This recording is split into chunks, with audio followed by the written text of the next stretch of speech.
열왕기상 1장을 시작하는 날입니다. 지난주에 우리가 열왕기상에 대한 개요를 이렇게 말씀을 드렸는데,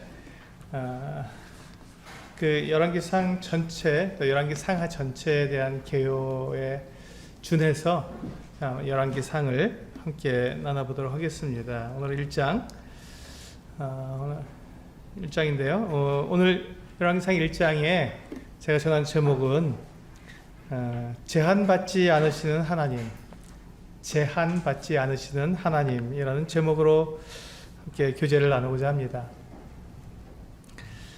우리가 하나님을 생각할 때 때때로 이제 이 하나님도 사람처럼 제한을 받을 수 있지 않을까 하는 이 같은 생각을 할 때가 있습니다. 그러니까 어떤 장애물이 있거나 어떤 방해가 있게 되면 하나님도 어떤 일들을 하지 못하실 수 있는, 불가능할 수 있는 그런 영역이 있지 않을까 하는 그런 생각을 우리가 가질 수 있다는 것입니다. 그런데 놀라운 것은요, 이 성경은 그 어떤 장애물, 그 어떤 방해가 있더라도 하나님의 그 뜻, 하나님의 계획이 완전하게 그리고 정확하게 이루어져 오고 있는 것을 우리들에게 말씀해 주고 있습니다.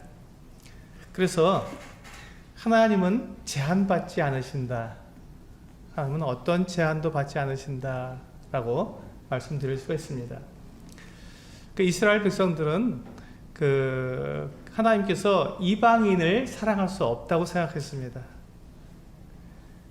하나님은 이방인을 결코 사랑할 수가 없다. 그래서 이스라엘 백성들은 그 이방인으로부터 구분되어서 따로 그들만의 독특한 문화와 그들만의 독특한 이 삶의 방식을 가지고 그렇게 특별히 구분된 삶을 살았습니다. 그리고 또 이스라엘 백성들은 하나님은 결코 죄인들을 사랑할 수 없다 이렇게 생각했습니다.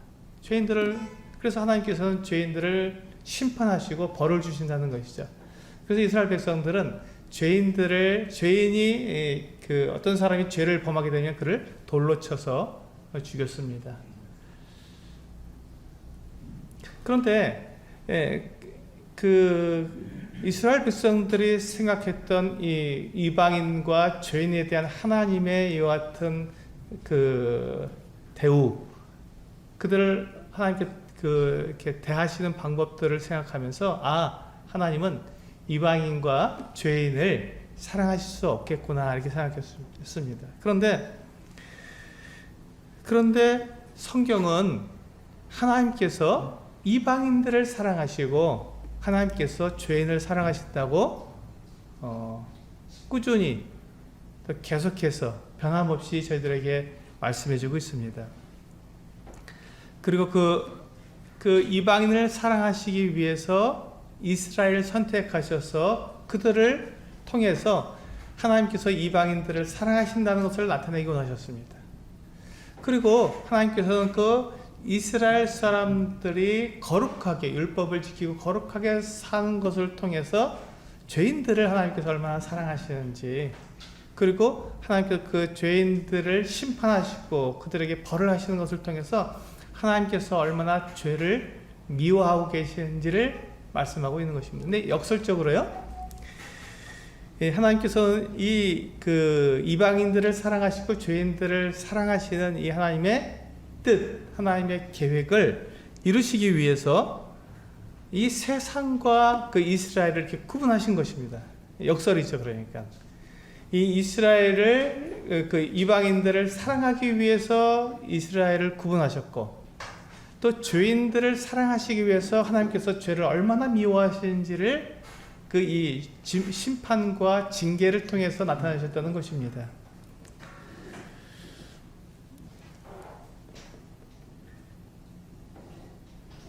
우리가 이 하나님의 행하심, 성경에 나타난 하나님의 행하심을 가만히 보면 하나님께서 결코 이방인들을 배제하시지 않고 계속해서 하나님의 역사 가운데 이방인들을 사용해 오셨고, 또 하나님께서 죄인을 결코 배제하지 않으시고 그가 회개하고 돌아오면 그를 받으시고 용서하시는, 그래서 하나님과 함께 언제든지 사랑을 나누고 교제할 수 있도록 그 길을 열어주시는 모습을 우리는 성경에서 계속해서 보게 됩니다.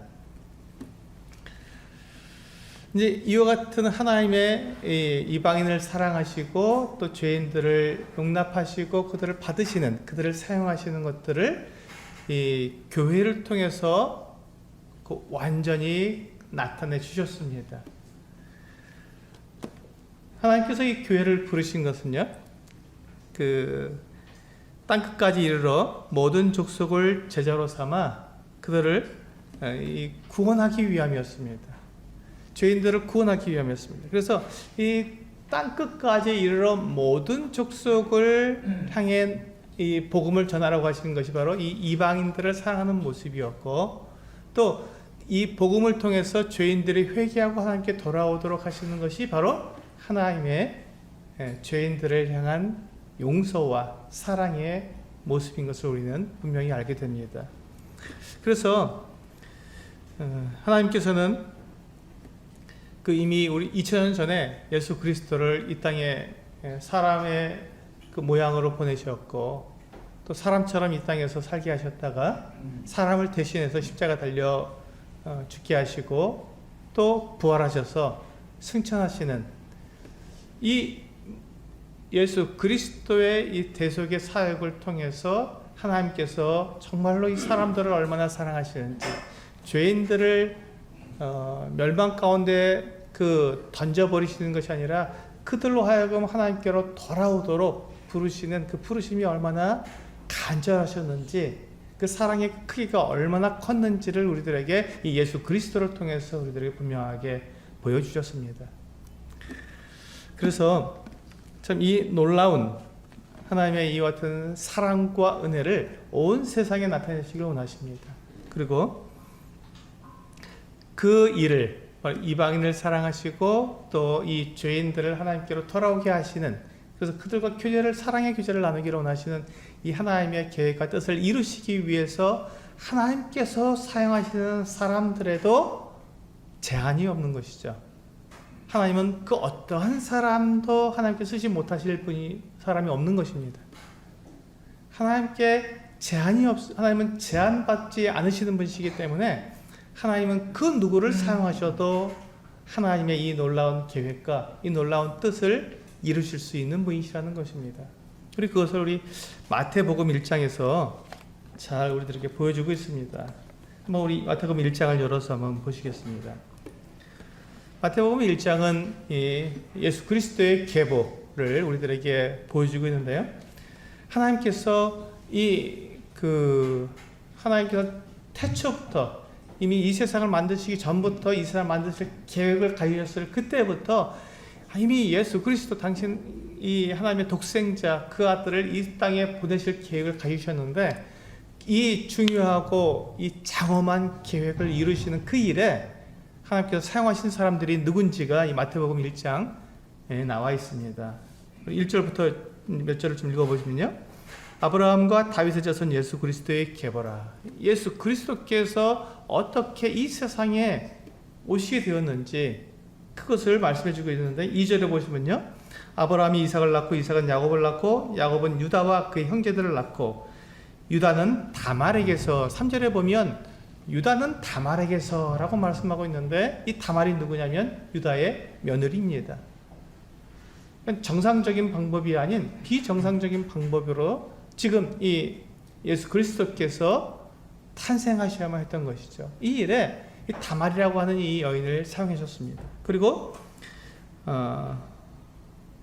유다는 다말에게서 베레스와 세라를 낳고 베레스는 헤스론을 낳고 헤스론은 람을 낳고 람은 아미나답을 낳고 아미나답은 나손을 낳고 나손은 살몬을 낳고, 5절에 보시면요. 살몬은 라합에게서 보아스를 낳고, 이 라합은 가나안 땅 여리고에 살고 있었던 그것도 기생이었습니다.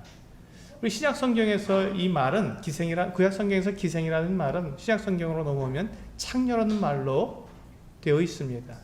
그러니까 이 라합은 이방인이었을 뿐만 아니라 그는 창녀였습니다. 그러므로 그가 이 예수 그리스도의 계보에 들어온다는 것은 상식적으로 생각할 수 없는 그와 같은 일이었을 것입니다. 그런데 하나님께서는 지금 이 그 다말을 통해서 또 지금 이 라합을 통해서 예수 그리스도께서 이렇게 이 땅에 오시는 그 같은 길을 마련해 놓으신 것이죠. 그리고 계속해서 읽어보시면요, 이 보아스는 또한 룻에게서, 그리고는 또 룻이 나옵니다. 룻은 또 모압 여인이었습니다. 이 모압 여인이 이제 그 시어머니 나오미를 따라서 다시 베들레헴으로 돌아오게 되었을 때 그는 이제 이 놀라운 이 예수 그리스도의 탄생의 계보에 들어가는 여인이 되었던 것입니다. 그리고는 보아스는 룻에게서 오벳을 낳고 오벳은 이새를 낳고, 이새가 누굽니까? 다윗 왕의 아버지입니다. 그리고 이새는 다윗 왕을 낳으니라. 그리고 바로 또 나오죠. 다윗은 우리아의 아내에게서 솔로몬을 낳고, 오늘 우리가 살펴보게 될 열왕기상 1장의 주인공입니다. 다윗 왕은 우리아의 아내 밧세바를 통해서 솔로몬을 낳았다고 했습니다. 우리 다시 열왕기상 1장으로 본문으로 돌아가셔서 보시겠습니다. 열왕기상 1장이 굉장히 길기 때문에 내용을 읽지 않고 제가 말씀을 드리도록 하겠습니다. 이 다윗 왕은 우리아의 아내였던 이 밧세바를 통해서 이 솔로몬을 낳았습니다. 이 밧세바는 분명히 다윗의 아내였지만, 그러나 우리가 이 밧세바가 다윗 왕의 그 아내가 되는 과정은 정상적인 방법은 아니었습니다. 그리고 이 밧세바와의 이 관계를 통해서 하나님께서 이 다윗과 그 이스라엘을 심판하셨습니다. 벌을 하셨죠. 그리고 이 다윗 왕은 이제 그의 이와 같은 그 범죄함으로 말미암아서 압살롬의 반역을 겪게 되었고, 또 지금 오늘의 내용 가운데 아도니아의 또 반역, 마지막 그가 죽기 전에 아도니아의 반역도 겪게 되었고, 그가 어마어마한 이와 같은 정말 그 가정 내에서 그 겪지 않아도 될 어떤 참혹한 일들을 겪게 되었던 것입니다.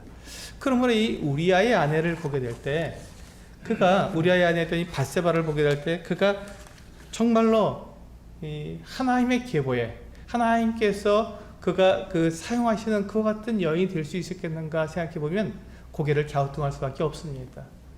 왜냐하면 다윗 왕에게는 이 밧세바 말고도 여러 그 훌륭한 아내들이 있었습니다. 특히 우리가 잘 아는 아비가일 같은 여인은 정말 훌륭하고 또 지혜가 있으며 또 용감했고 단호함이 있었습니다.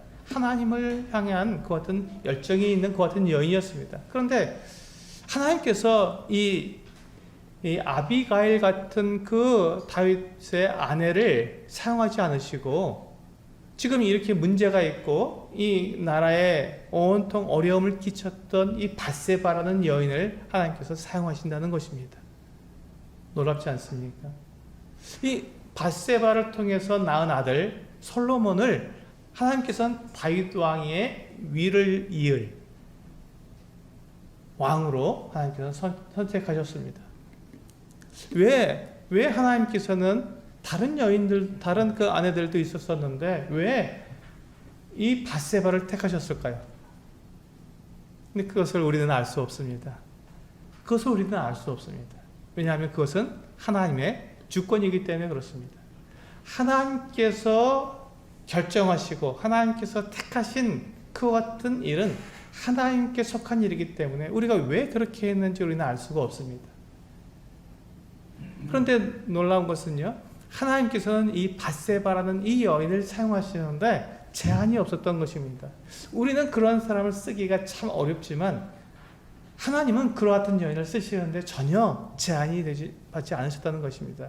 그리고 그 여인을 통해서 솔로몬을 낳게 하셨고, 그 솔로몬을 통해서 하나님께서 임재하시는 성전을 짓게 하시고, 하나님께서 이 다윗 왕의 계보를 잇게 하시는 이 어떤 놀라운 일을 하셨던 것입니다.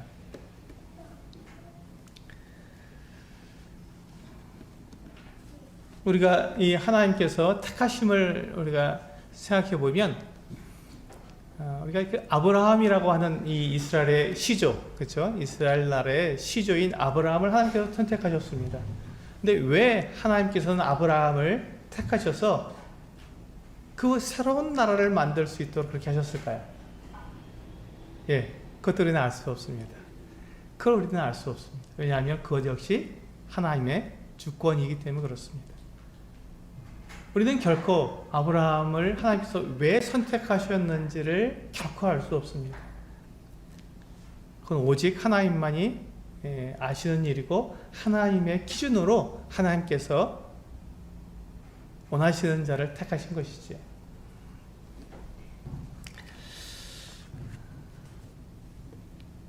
우리가 이 같은 것들을 생각하게 될 때, 우리가 하나님께서 택하시는 그 사람은 그 사람의 어떤 자격, 그 사람의 어떤 그 능력, 그 사람의 어떤 모양, 이런 것 가지고 하나님께서 그 사람을, 어떤 사람을 택하신다고 우리 생각할 수 없다는 것입니다. 만약에 어떤 사람이 가진 그의 거룩함이나 성실, 완전함, 의로움 때문에 어떤 사람을 택하게 됐다면, 하나님께서는 그 사람이 정말 완전한 삶을 살아야 하겠지만, 성경에 나타난 사람들 뿐만 아니라 지금 우리가 살고 있는 이 세상에 있는 모든 사람들 가운데서도 그 같은 사람은 단 한 사람도 없습니다. 오직 예수 그리스도, 그분을 제외하고는 이 세상에 그 누구도 완전한 거룩함, 완전한 의로움 가운데 산 사람이 없습니다. 그렇기 때문에 만약에 하나님께서 어떤 사람의 자격됨, 그의 어떤 갖춤, 능력, 이런 것으로 사람을 택하신다면 이 세상에서 하나님께 택하실 사람이 없다는 것이죠.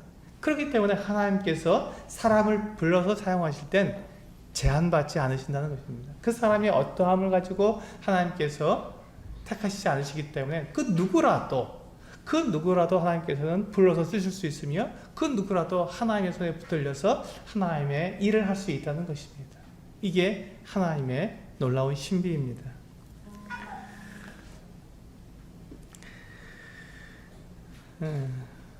하나님께서 지금 밧세바를 통해서 솔로몬을 낳고 솔로몬을 다윗 왕의 위를 이을 사람으로 정해주셨는데요. 이 솔로몬을 택하시는 하나님의 모습을 우리 역대상 22장에서 볼 수 있습니다. 한번 보실까요? 역대상 22장 6절에서 12절 말씀을 보시면, 하나님께서 분명하게 이 솔로몬을 다윗의 위를 이을 왕으로 세우신 것을 볼 수가 있습니다. 역대상 22장 6절에서 12절 제가 읽겠습니다.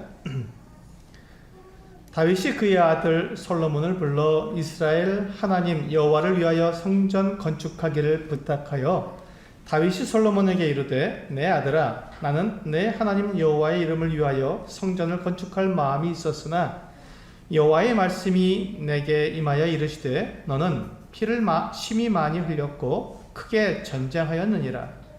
내가 내 앞에서 땅에 피를 많이 흘렸은즉 내 이름을 위하여 성전을 건축하지 못하리라.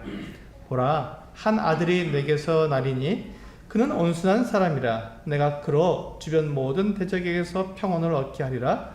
그의 이름을 솔로몬이라 하리니 이는 내가 그의 생전에 평안과 안일함을 이스라엘에게 줄 것임이니라. 내가 그 이름을 위하여 그가 내 이름을 위하여 성전을 건축할지라. 그는 내 아들이 되고 나는 그의 아버지가 되어 그 나라 왕위를 이스라엘 위에 굳게 세워 영원까지 이르게 하리라 하셨나니, 이제 내 아들아, 여호와께서 너와 함께 계시기를 원하며 내가 형통하여 여호와께서 내게 대하여 말씀하신 대로 내 하나님 여호와의 성전을 건축하며, 여호와께서 내게 지혜와 총명을 주사 내게 이스라엘을 다스리게 하시고 내 하나님 여호와의 율법을 지키게 하시기를 더욱 원하노라.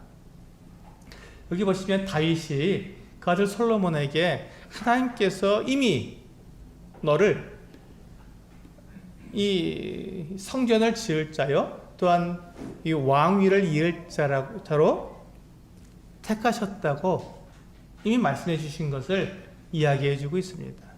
그렇습니다. 하나님께서는 이미 이 솔로몬을 부르셨던 것이죠. 근데 왜 하나님께서 솔로몬을 부르셨을까요? 솔로몬이 지혜롭기 때문에 그랬을까요? 그럼 그 지혜는 누가 주셨던 걸까요? 네, 그 지혜는 하나님이 주셨습니다. 그렇기 때문에 솔로몬이 지혜롭기 때문에 하나님께서 그를 부르셨다는 것은 맞지 않습니다. 그렇다면 솔로몬이 어떤 사람이었기 때문에 하나님께서 그 솔로몬을 택하셨을까요? 그것도 마찬가지로 하나님의 주권입니다. 그런데 알 수 없습니다.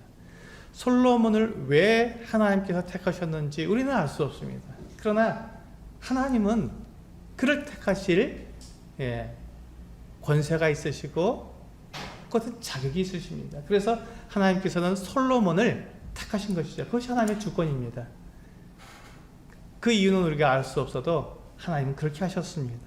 그리고 그에게 지혜를 주시고 그로 하여금 하나님의 성전을 짓게 하셨습니다. 만약 우리가 이 솔로몬을 생각했을 때 그가 어떤 자격이 있어서 그가 하나님의 이 어떤 은혜를 입을 만한 어떤 자격이 있어서 하나님께서 그를 택하셨다고 생각하게 된다면 그렇다면 솔로몬이 나중에 그가 말년에 그가 하나님을 배반하고 우상을 섬기고 그가 그렇게 범죄에 빠졌던 그것을 어떻게 우리가 이해할지 우리는 혼란에 빠지게 됩니다. 만약에 솔로몬이 그렇게 그의 어떤 훌륭한 모습, 그가 가지는 어떤 자질 때문에 하나님께서 그를 택하셨다면 그가 타락하고 그가 그렇게 하나님을 떠나게 된 이것은 우리가 이해할 수 없는 것이죠.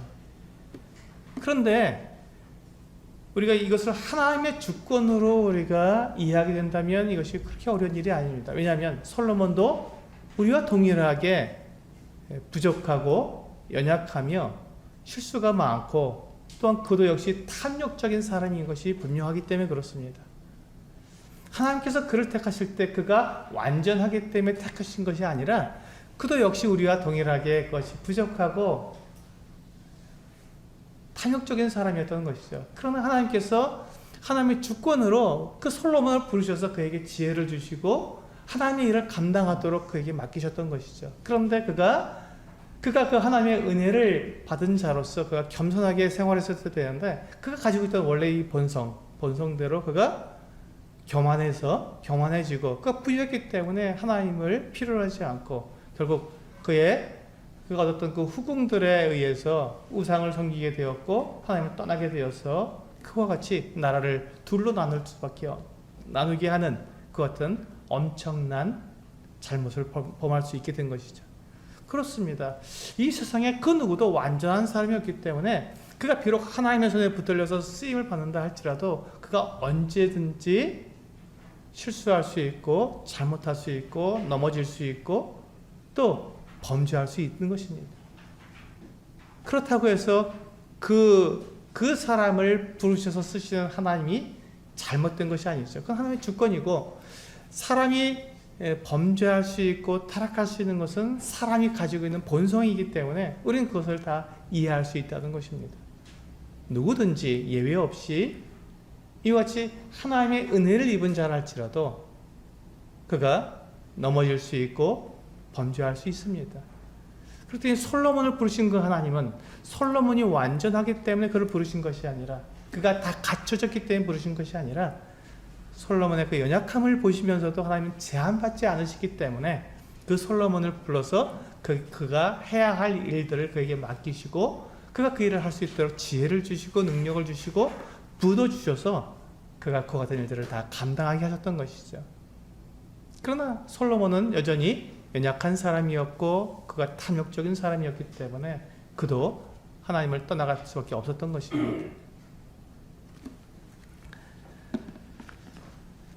우리가 그 하나님의 주권을 인정한다는 것은 우리 모두가 아무런 자격이 없지만 하나님께서 은혜로 택하여 부르시고 세우시고 일을 맡기신다는 것을 인정한다는 말입니다. 하나님의 주권을 인정한다는 것은 바로 그와 같은 것입니다. 이렇게 될 때 우리는 온전히 순종할 수 있습니다. 하나님의 주권을 인정할 때 우리는 순종할 수 있는 것이죠. 우리는 때때로 가정에서 이와 같은 말을 합니다. 왜 나는 이 사람과 결혼했는가? 왜 이 사람이 내 아내가 되었고 왜 이 사람이 내 남편이 되었는가? 또 왜 나는 이 나라에서 태어났나? 왜 내 직장은 이렇게 제대로 된 게 없나? 나는 왜 이런 직업을 가지고 이렇게 힘들게 일하게 되는 걸까? 왜 나는 지금 이렇게 작고 문제가 많은 교회에서 생활하고 있는 건가? 왜 내 주변은 이렇게 나를 힘들게 하는 사람들이 많고 왜 나는 제대로 되는 일이 없는 건가? 이런 생각을 하면서 우리가 불평과 불만을 또 그렇게 하나님에 대한 의심을 우리가 가질 수 있습니다. 이렇게 되면 순종할 수가 없죠. 이렇게 되면 순종할 수가 없습니다. 나라에도 순종할 수 없고 또 직장에서 순종할 수 없고 교회도 순종할 수 없고 가정에도 순종할 수 없습니다. 그런데 이 질문을 한번 이렇게 바꿔보면 하나님에 대한 믿음을 가질 수 있고 우리가 순종할 수 있습니다. 한번 바꿔보겠습니다. 하나님께서 이 결혼을 계획하셨구나. 그러니 하나님께서 이 결혼을 통해서 하나님께 이루실 뜻이 있으신 것이죠. 계획하셨으니까. 또 하나님께서 이 사람을 내 남편으로 내 아내로 주셨구나. 하나님께서 나를 이 나라에서 태어나게 하셨구나. 그래서 이 나라에서 내가 섬길 일이 있는 것이죠. 하나님께서 나에게 이 직장을 주셨구나. 근데 이 직장에서 내가 하나님을 위해서 할 일이 있는 것입니다. 하나님께서 나에게 이런 일을 할 수 있는 직업을 주셨구나. 힘들어도 하나님께서 주신 직업이니 감사해야 하겠다. 지금 내가 섬기고 있는 이 작고 문제가 많은 교회는 하나님을 위해 섬기게 하신 교회구나. 그러니 이 교회를 통해서 하나님께서 이루실 일을 내가 함께 섬겨야겠구나. 내 주변에 있는 나를 힘들게 하는 사람들은 내가 하나님께 인도해야 할 하나님이 맡겨주신 사람들이구나. 내가 지금 하는 일이 잘 되지 않아도 하나님께서 맡기신 일이니 최선을 다해봐야겠구나. 이렇게 바꾸게 되면 똑같은 상황인데 여기서 하나님께서 나와 함께 하시는 것을 우리는 경험할 수 있고 하나님께서 일하시는 그 믿음을 우리는 볼 수가 있는 것이죠. 그렇게 되면 그 하나님께 순종할 수 있게 된다는 것입니다. 이것이 바로 하나님께 대한 주권입니다. 하나님의 주권을 의심하게 되면 불순종하게 되지만 하나님의 주권을 인정하게 되면 믿음으로 순종하게 된다는 것입니다. 우리 이제 역대상 본문으로 돌아가야겠죠? 역대상으로 돌아가 보겠습니다. 7절에 보시면 역대상 1장 7절을 보시면 이제 드디어 아도니아가 반역을 일으키게 됩니다. 아도니아가 수리아의 아들 요압과 제사장 아비아달과 모이하니 그들이 따르고 도우나 이렇게 되어 있습니다. 아도니아가 이제 자기가 그 왕이 되기 위해서 모의를 했는데 누구랑 모의를 했냐면 제사장 아비아달과 또 군 사령관인 이 요압과 함께 모의를 했습니다. 아마도 이 아도니아가 생각했을 때 지금 이 군 사령관인 이 요압이 자기와 함께 하니까 이게 그 정치적으로도 분명하게 그 어떤 명분이 있는 그 같은 일이라고 분명하게 그가 사람들에게 보여줄 수 있었을 것입니다. 또 제사장 아비아들이 함께하니 이 그 하나님의 이와 같은 그 말씀 안에서도 분명히 명분이 있는 것이라고 그가 이야기할 수 있었을 것입니다. 어떻게 보면 지금 아도니아가 지금 이와 같은 일들을 통해서 그가 합당한 사람, 내가 바로 이 왕이 되기에 합당한 사람이다 라고 그가 이렇게 대외적으로 분명하게 천명할 수 있는 그 같은 조건을 만들어 놓은 것 같습니다. 그런데 이때 이 아도니아가 하나님께서 이미 이 솔로몬을 그 다음 왕으로 그 계획하신 것을 알고 있었던 것 같습니다. 우리 25절을 보시면요. 1장 25절을 보시면 이제 그 선지자 나단이 이제 그 다윗 왕에게 가서 이 밧세바와 함께 지금 이 아도니아의 반역에 대해서 고하는 그 같은 장면입니다. 그때 25절에 그가 오늘 내려가서 이 아도니아가 지금 내려가서 수소와 살찐 송아지와 양을 많이 잡고 왕의 모든 아들과 군사령관들과 제사장 아다를 청하였는데 그들이 아도니아 앞에서 먹고 마시고 아도니아 왕은 만세수를 하옵소서 하였나이다. 그러나 왕의 종 나와 지금 그 선지자 나단을 말하죠. 나단과 제사장 사독과 여호야다의 아들 브나야와 왕의 종 솔로몬은 청하지 아니하였사오니. 그렇습니다. 이 지금 아도니아가 자기가 스스로 왕이 되려고 하는데 그때 많은 그 왕자들을 다 초청하고 군사령관들을 다 초청하고 이렇게 많은 사람들을 다 불러 모았지만 하나님께서 택하신 그 왕인, 다음 왕인 솔로몬을 이렇게 지지하는 이 같은 사람들은 초청하지 않았던 것입니다.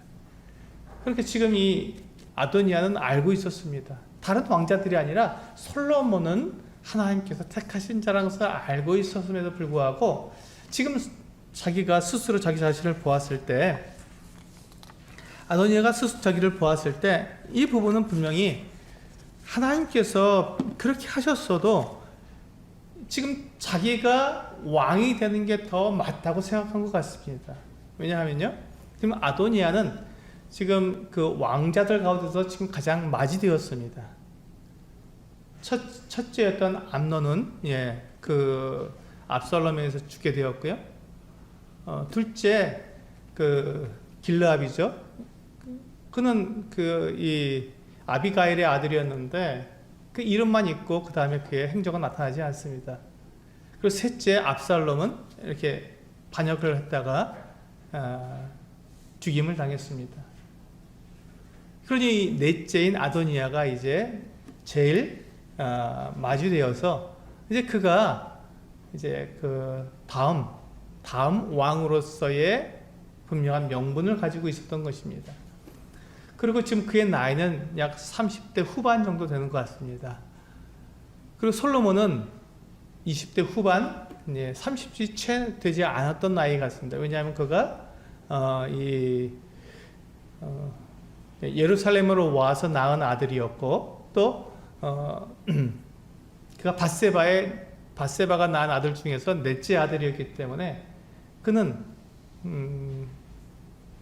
그 다윗 왕이 지금 나이가 70쯤 되니까 그의 나이는 솔로몬의 나이는 30이 채 되지 않은 젊은 나이였고 지금 이 아도니아는 30대 후반 정도 된 그 같은 차이가 있었습니다. 그러니 이 나이 어리고 유약한 솔로몬이 왕이 되는 것보다는 지금 이 아도니아는 준수하고 아주 굉장히 멋진 그리고 사람들을 이렇게 불러 모을 수 있는 것 같은 위용도 있었고 그 다스릴 수 있는 그런 힘도 있었습니다.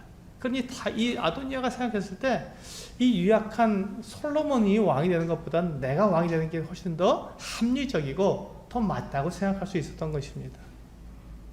그래서 이 아도니아가 불렀을 때 이 아도니아의 그 초청에 함께해서 했던 지금 이 제사장 아비아달이나 요압도 똑같이 그렇게 생각한 것 같습니다. 당연히 이 아도니아가 왕이 되어야 한다고 그들도 그렇게 그것이 합리적이고 그것이 옳다고 생각했던 것 같습니다.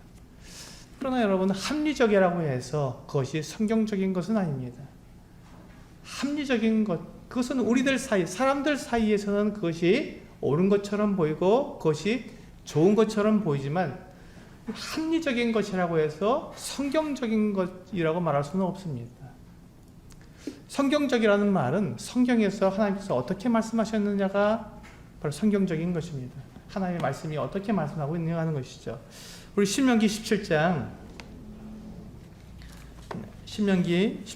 14절과 15절을 보시면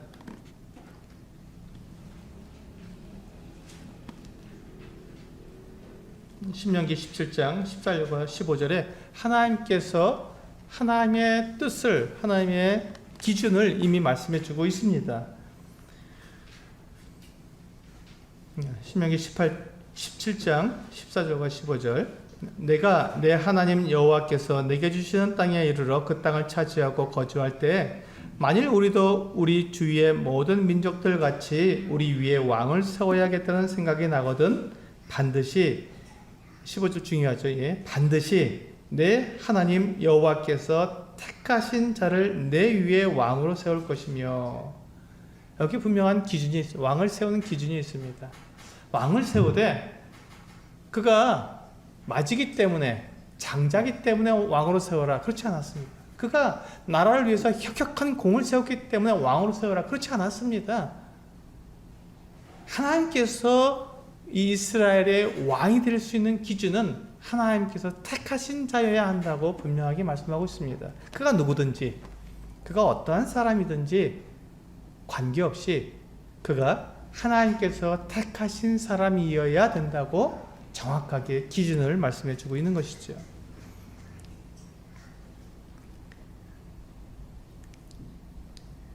그런데 이 아도니아와 그를 따르는 사람들은 하나님의 기준이 아니라 자기 생각, 자기 뜻에 따라서 이 아도니아가 왕이 되어야 한다고 생각했던 것 같습니다. 그것이 멸망을 가져온 것입니다. 그래서 아도니아도 결국은 죽게 되고, 이 요압도 죽게 되고, 그리고 제사장 아비아달은 모든 것을 다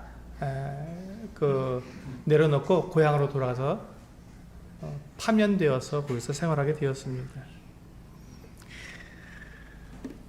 이 아도니아가 생각했을 때 그가 하나님께서 실수하시는 것이 아니냐, 이 솔로몬을 세운다는 것은 하나님께서 실수하시는 것이 아니냐, 이렇게 생각했던 것 같습니다.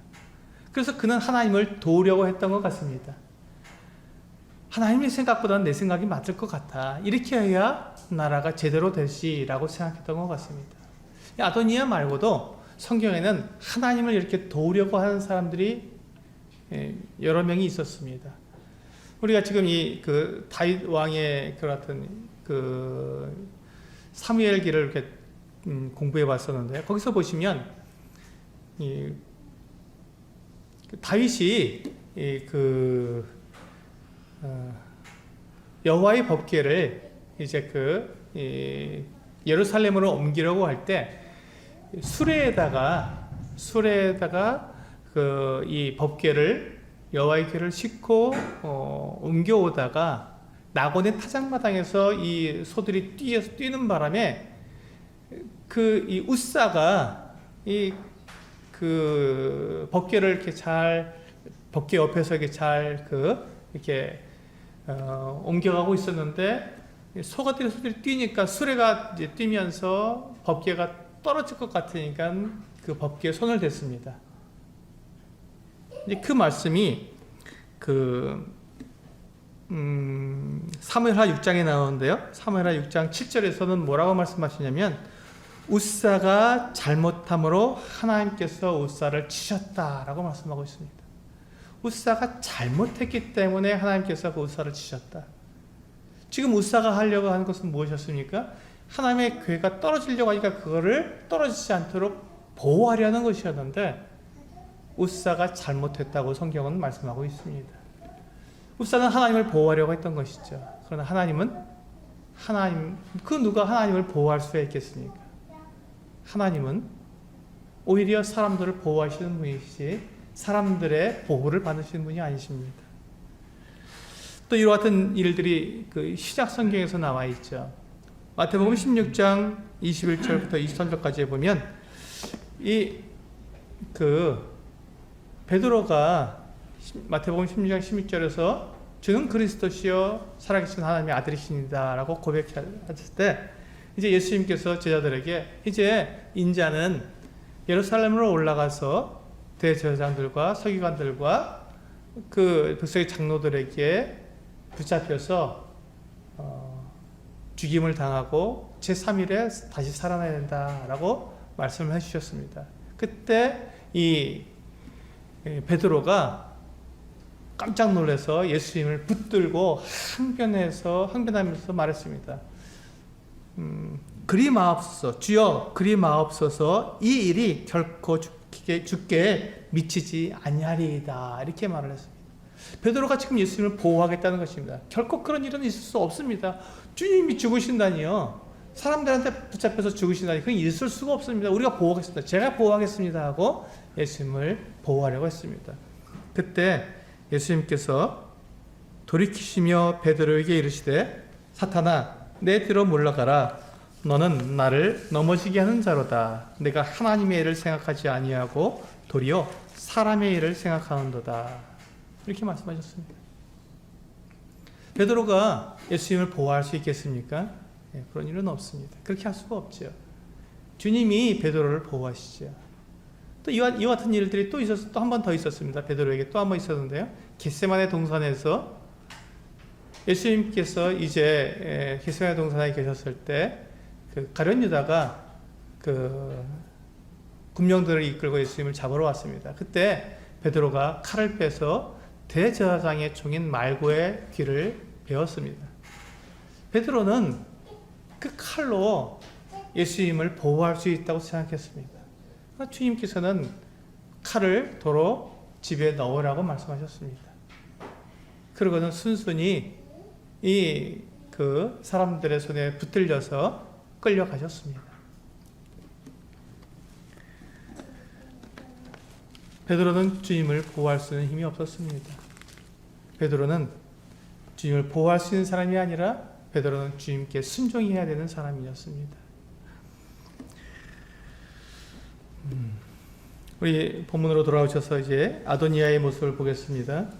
아도니아는 하나님의 방법보다 자기의 방법이 더 옳다고 생각하고는 이제 자기가 왕이 되겠다고 스스로 자기 자신을 왕이라고 천명을 했습니다. 그런데 이 아도니아가 그렇게 자기가 왕이 되려는 것이 정말로 이스라엘을 위한 일이었을까요? 정말로 이스라엘 나라를 위한 것이었을까요? 만약에 그렇다면 아도니아가 정말로 이스라엘을 위해서 그가 왕이 되려고 했다면 그는 하나님의 이 기준, 하나님의 택하신 자를 왕으로 세워야 한다는 이 기준을 그는 지켰어야 했을 것입니다. 하나님의 인도함을 받지 않는 이스라엘은 존재할 수 없기 때문에 그렇습니다. 하나님께서 그 세우신 기준에 어긋나는 이스라엘은 존재할 수 없기 때문에 만약에 이 아도니아가 정말로 이스라엘을 나라를 위했다면 그는 하나님께서 세우시는 그 왕, 그가 솔로몬이 됐든 그가 누가 됐든지 간에 자신이 되었든지 하나님께서 세우시는, 하나님께 택하시는 그 사람을 그가 인정하고 그를 섬겨야 했던 것이죠. 그것이 아도니아가 나라를 위하는 일이었을 것입니다. 그런데 그가 그렇게 하지 않았기 때문에 그는 망하게 된 것입니다. 성경은 우리들에게 분명히 말씀하고 있습니다. 이스라엘 나라가 망하는 것이나 또 오늘날의 이 교회가 교회에서 촛대가 옮겨지는 것이나 그것이 하나님의 능력이 약하거나 또는 하나님이 행하시는 것에 실수가 있어서 그렇게 되는 것이 아니라 사람들이 하나님의 말씀에 순종하지 않기 때문에 그와 같은 일이 일어난다고 말씀하고 있습니다. 하나님께서는 누구를 부르시고 또 누구를 세우시는지는 우리가 알 수는 없습니다. 또 왜 그 사람을 세우시는지, 왜 그렇게 하시는지 그것도 우리는 잘 모릅니다. 하지만 하나님께서 부르시고 세우시는 그것은 온전한 하나님의 주권입니다. 하나님만 그렇게 하실 권세를 가지고 있습니다. 그러므로 우리는 그 하나님의 뜻과 결정에 순종할 뿐입니다. 우리 고린도전서 1장을 읽고 정리하도록 하겠습니다. 고린도전서 1장 25절부터 29절입니다.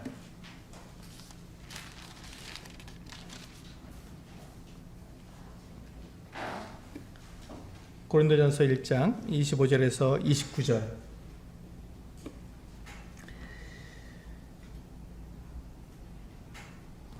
제가 읽겠습니다. 하나님의 어리석음이 사람보다 지혜롭고 하나님의 약하심이 사람보다 강하니라. 형제들아, 너희를 부르심을 보라. 육체를 따라 지혜로운 자가 많지 아니하며 능한 자가 많지 아니하며 문벌 좋은 자가 많지 아니하도다. 그러나 하나님께서 세상에 미련한 것들을 택하사 지혜 있는 자들을 부끄럽게 하려 하시고 세상에 약한 것들을 택하사 강한 것들을 부끄럽게 하려 하시며 하나님께서 세상에 천한 것들과 멸시받는 것들과 없는 것들을 택하사 있는 것들을 폐하려 하시나니 이는 아무 육체도 하나님 앞에서 자랑하지 못하게 하려 하심이라. 하나님께서 부르시고 세우시는 사람은 어떤 자격이 있어서 그렇게 하시는 것이 아니라 오히려 그가 아무 자격도 없고 능력도 없기 때문에 그를 불러서 하나님의 영광을 나타내시는 것이라고 말씀하고 있습니다. 이것이 진리입니다. 이것이 하나님의 방법입니다. 그러므로 우리가 하나님의 이 말씀에 하나님 앞에서 자기를 낮추어서 하나님께 순종해야 합니다. 내 생각이 옳다고 주장하는 것보다는 내 생각과 다르더라도 하나님께서 앞서 행하시는 것을 믿고 하나님께 맡겨드려야 하는 것입니다. 우리 그 서수교회를 하나님께서 세우셨습니다. 그리고 우리에게 비전을 주셨습니다. 하나님께서 이 비전을 친히 이루실 것입니다. 그런데 언제 어떻게 누구를 통해서 그 비전을 이루실지는 우리는 아무도 말지 못합니다. 그러나 하나님께서 말씀하셨고 하나님께서 그 뜻을 세우셨기 때문에 하나님께서 반드시 이루실 것입니다. 그래서 우리는 하나님께서 그 일을 이루지 못하실까봐 불안해하거나 염려하지 않아도 됩니다. 그리고 또한 하나님을 도우려고 하나님보다 앞서지 않아야 할 것입니다. 하나님의 일은 하나님이 이루십니다. 그리고 우리가 해야 될 일은 다만 우리에게 맡겨진 일에 우리가 최선을 다해서 순종하는 일입니다. 그리고 우리가 최선을 다한다고 해서 우리가 완전하겠으며 우리가 최선을 다한다고 해서 실수가 없겠습니까? 그렇지는 않습니다. 우리가 아무리 최선을 다해도 언제나 부족하고 언제나 실수가 있고 잘못이 있는 것입니다. 그렇다고 해서 하나님의 교회가 망하지는 않습니다. 하나님의 뜻이 사라지지 않습니다. 하나님은 결코 하나님의 뜻을 이루시는데 제한을 받으시지 않습니다. 저와 여러분이 아무리 약하고 지혜가 없다고 할지라도 또 우리가 능력도 없고 힘이 없다고 할지라도 하나님 그것 때문에 하나님의 뜻을 이루시지 못하시는 것이 아닙니다. 하나님은 모든 것을 다 아시고 모든 것을 다 이루시는 분이십니다. 그러므로 하나님 결코 제한받지 않으시는 분이십니다. 저와 여러분이 그 능력이 없는 것 때문에 하나님의 뜻이 이루어지는 것이 아니라 우리가 순종하지 않기 때문에 그 기회를 잃어버리고 이 하나님의 뜻과 계획을 이루실 사람을 우리가 아닌 다른 사람에게로 하나님께서 세워서 일을 하시는 것이죠.